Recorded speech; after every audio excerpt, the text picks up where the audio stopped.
ને મિત્રો મજામાં. 10મા ધોરણના પેપર જે માર્ચ 2019ના 12/3/2019 એનો જે પેપર છે એનું સોલ્યુશન જોઈ રહ્યા છે, ભાગ 3 11મો સમ. અને જુઓ કે કેટલું સહેલું પૂછાઈ રહ્યું છે. તો એન્જોય કરજો મેથ્સને, કેમ કે મેથ્સ ખરેખર તો એન્જોય કરવા માટે જ છે, અને એટલે જ ગણિત આપણા માટે ગમતો સબ્જેક્ટ થઈ ગયો છે. જોઈએ કે ચતુષ્કોણ ABCD ના ચારેય શિરોબિંદુ એક વર્તુળ ઉપર છે. મિત્રો તમને ખબર છે કે જ્યારે ચારેય બિંદુ વર્તુળ ઉપર હોય ને ત્યારે એને ચક્રીય ચતુષ્કોણ હે ને, તો એવો એક ચતુષ્કોણ છે. તો જેમ કે ABCD હે ને, તો આવો એક ચતુષ્કોણ છે. અને એક વર્તુળ આવે છે, જો એમ ખૂણો D એટલે કે તમને આ ખૂણો આપી દીધો છે, કેટલો છે 60 અંશ છે. તો એમ ખૂણો B એટલે સામેનો, તો તમને ખબર જ છે કે આ સામસામેના જે ખૂણા હોય એનો સરવાળો 180 થતો હોય છે.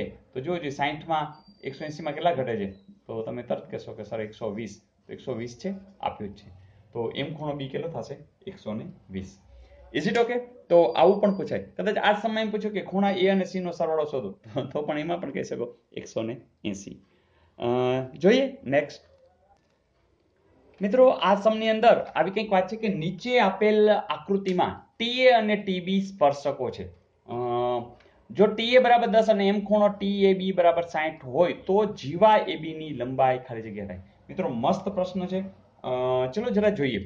વાત એવી છે કે જ્યારે તમને અહીંયા વર્તુળ આપ્યું છે અને આ સ્પર્શકો છે, તો તમને ખબર છે સ્પર્શક છે ને એ હંમેશા અહીંયા એક જ બિંદુમાં સ્પર્શીને આગળ વહી જાય. એ જ રીતે આ પણ મિત્રો તમને ખબર છે કે અહીંયા ધારો કે તમે આ રીતે ત્રિજ્યા લ્યો અને આ રીતે ત્રિજ્યા લ્યો, તો ત્રિજ્યા હંમેશા સરખી હોય. બીજી વાત એટલે કે આવું એક કાંઈક કામ થયું કે જેની અંદર આ છે એ જીવા છે અને આ જે છે એ શું છે, ત્રિજ્યા છે, R છે. હવે તમને ખબર છે ત્રિજ્યા તો હંમેશા સરખી હોય, એટલે હમણાં જ આપણે વાત થઈ આ ખૂણો અને આ ખૂણો કેવા હોય, સરખા હોય. બીજી વાત કે આ છે એ 90 ડિગ્રી છે, બરાબર, કારણ કે સ્પર્શક છે, બરાબર ને. આ જે રેખા આવી ને તો અહીંયા તો 90 ડિગ્રી હશે, કેની સાથે, સોરી અહીંયા આવી રીતના દેખાય છે પણ આ પણ 90 ડિગ્રી જશે. આકૃતિ અત્યારે અહીંયા ના, આ 90 ડિગ્રી જશે, આ 90 હશે. તો તમે જ કહો આ બે સરખા હોય, ધેટ મીન્સ આ અને આ પણ કેવા હોય, સરખા. એટલે કે આ 60 હોય તો આ પણ કેટલા હશે, 60. જો બે ખૂણા 60 અંશના છે તો ત્રીજો પણ કેટલાનો હશે, 6 દુ 12, 6 તેરી 18, તો આ પણ કેટલા હશે, 60. ફરીથી આ પણ 60, આ પણ 60. તો આખો જે ત્રિકોણ છે એ કેવો થઈ ગયો, 60 60 60, એટલે કે સમકોણ, એટલે કે સમબાજુ. જેનો 60 60 60 ત્રણેય હોય તો સમબાજુ કહેવાય કે નહીં. તો કોઈ કહે કે આ 10, તો આ પણ કેટલા હશે 10, આ પણ કેટલા હશે 10. તો જવાબ આપણી પાસે છે 10. દાખલો પૂરો. Is it okay? તો જે કંઈ જાણીએ છીએ એનો સીધો ઉપયોગ, કોઈ ટેન્શન નહીં, કોઈ ખાસ ગણતરી નહીં, બસ સમજમાં હશે તો ઝડપથી તમે જવાબ આપી શકશો.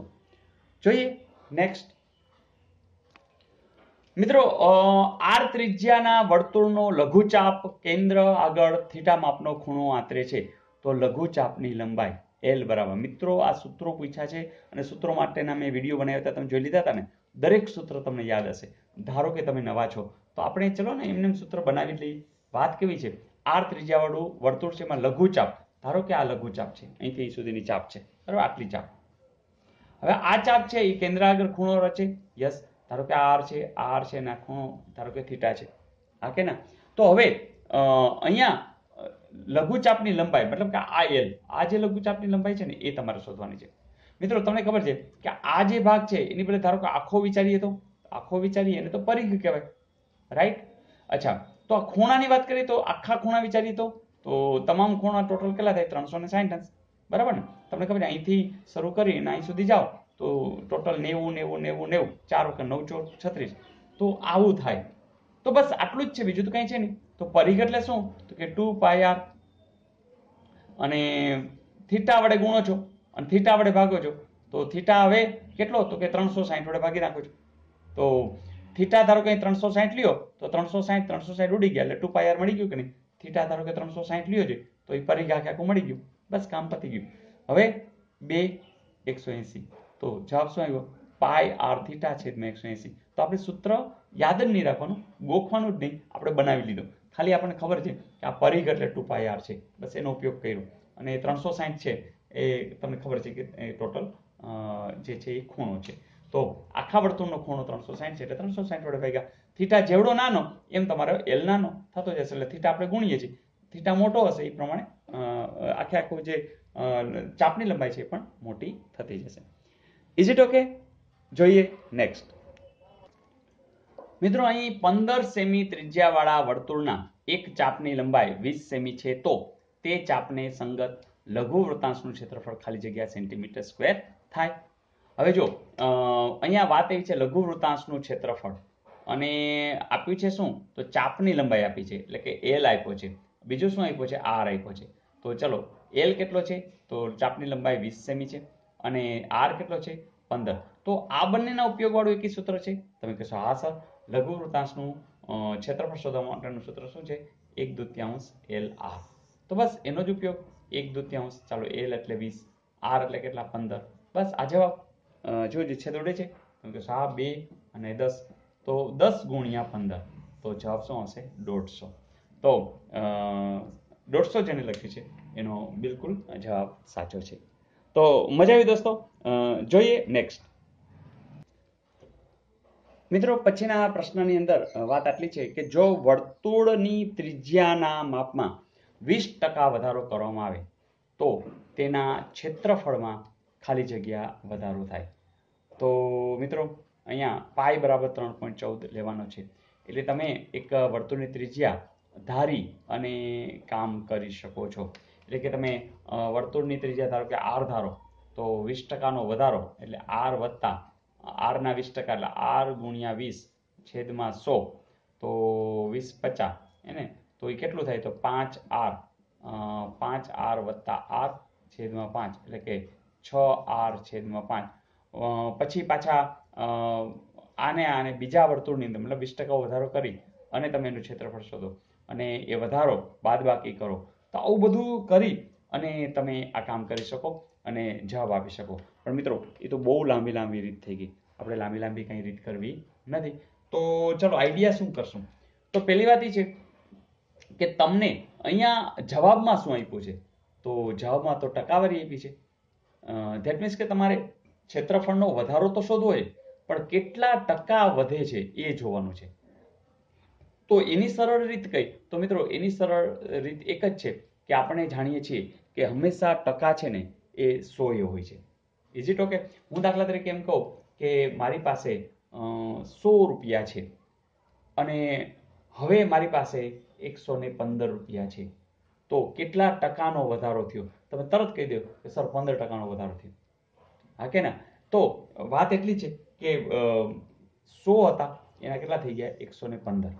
તો જે વાત છે એ છે કે તમે ટકાવારી જો 100 વાત હોય તો તરત ને તરત જવાબ આપી શકો. તો આપણે એવું કંઈક કરીએ તો કે અહીંયા 100 જવાબ આવે અને પછી કામ થાય. તો ચલો વિચારો કે વર્તુળની ત્રિજ્યાના માપમાં 20% વધારો કરવામાં આવે તો તેના ક્ષેત્રફળમાં કેટલો વધારો થાય. તો આપણે ક્ષેત્રફળ છે ને એ 100ના ગુણાંકમાં આવે એવું કંઈક વિચાર લઈએ. તો એ તો સાવ સિમ્પલ છે કારણ કે ક્ષેત્રફળનું સૂત્ર શું છે યસ પાઈ આર સ્ક્વેર. તો એનો જ ઉપયોગ કરી. જ્યારે તમે લખો છો પાઈ આર સ્ક્વેર રાઈટ એમાં આર સ્ક્વેર થાય છે તો એક કામ કરો ને ચલો આર બરાબર 10 ધારી લઈ રાઈટ. તો તમે જે પહેલું જ્યારે વર્તુળ લીધું ત્યારે શું થશે પાઈ ઇન્ટુ 10 નો વર્ગ એટલે કે 100 પાઈ. તો જે પહેલું જ્યારે વર્તુળ લીધું હતું તો એનું જે ક્ષેત્રફળ કેટલું છે 100 પાઈ. હવે ત્રિજ્યા કેટલી તમે ધારી છે આર બરાબર 10 એમાં કેટલા ટકાનો વધારો કરવામાં આવે છે 20%. તમને ખબર છે કે 10 રૂપિયા હોય અને એમાં 20%નો વધારો તો ખરેખર તો શું છે કે 100 એ 20 તો 10 કેટલો વધારો હે ને. તો તમે તરત કહેશો 20 ગુણ્યા 10 છેદમાં 100 એટલે કે આ જીરો ગયો એટલે કેટલા 2 રૂપિયા વધે. એટલે કે હવે તમે આર બરાબર કેટલા કરો છો 12. આમ તો મોઢે જ આવડે આ તો ખાલી જે લોકો સાવ નવા હોય કારણ કે મારું છે ને બેલેન્સ રાખવું પડે. ઘણા લોકો સાવ નવા હોય છે એટલે ક્યારેક હું ડિટેલમાં કરાવું તમને એમ થાય કે સર આ કેમ નાની વાત કરે છે પણ કેટલાક આપણા એવા મિત્રો છે એને જોડવાના છે તો એટલા માટે કરી. તો હવે આર બરાબર 12 થઈ ગયા. તો ચાલો આપણે સૂત્ર તો આ જ છે પાઈ આર સ્ક્વેર એટલે હવે તમે પાઈને એમને જ રહેવા દી તો કારણ કે બે જગ્યાએ તો આવવાનું છે. તો હવે આર ની જગ્યાએ 12 મૂકો એટલે 12 નો વર્ગ તો 12 નો વર્ગ કેટલો થાય 144 એટલે કે હવે જે જવાબ આવ્યો 144 પાઈ. હવે તમારી સામે ક્લિયર થઈ ગયું કે પહેલા જે જવાબ આવતો હતો એ કેટલો હતો 100 પાઈ. હવે જવાબ આવે છે 144 પાઈ. તો 100 એ તો ગણવાની મજા આવે 100 માંથી 144 થયા તો કેટલા ટકાનો વધારો થયો તમે તરત કહેશો કે સર 44%નો વધારો થયો. તો એવું ક્યાંય છે યસ આરી. તો મિત્રો આવી કંઈક વાત કે જેમાં તમે જોતા વેત પકડી શકો અને નહીં આપણે 3.14 નો ઉપયોગ કર્યો કે કાંઈ, કારણ કે પાઈને એમને રાખો, કારણ કે એમાં વધારો જે ડિફરન્સ છે એ જ જોવાનો છે. તો ઘણી વખત તમે ભૂલભરી વાત થઈ જાય એટલા માટે આવું લખે પણ ખરા. તો પરીક્ષક તો લખે, આપણે સભાન રહેવાનું છે. તો મિત્રો ખૂબ સરસ પેપર કાઢનાર વ્યક્તિ ખરેખર અભિનંદનને પાત્ર છે, કારણ કે બેલેન્સ પેપર કાઢ્યું છે. ખાસ કરીને બેલેન્સ કરતા જે વિદ્યાર્થીઓ ગભરાય છે એમને પણ હેલ્પફુલ થાય એવું સરસ મજાનું પેપર કાઢ્યું છે. તો ફરીથી ખૂબ ખૂબ અભિનંદન. અને મિત્રો તમને પણ, કારણ કે તમારા દરેક જવાબ સાચા પડી રહ્યા છે. તો મિત્રો તમારી કોમેન્ટ્સની તો હું રાહ જોઉં જ ને, તો જોતો જોઉં છું, જરૂર લખજો. અને આખા બધા પેપર્સના બધા સમ આપણે ગણવાનો પ્રયાસ કરીશું.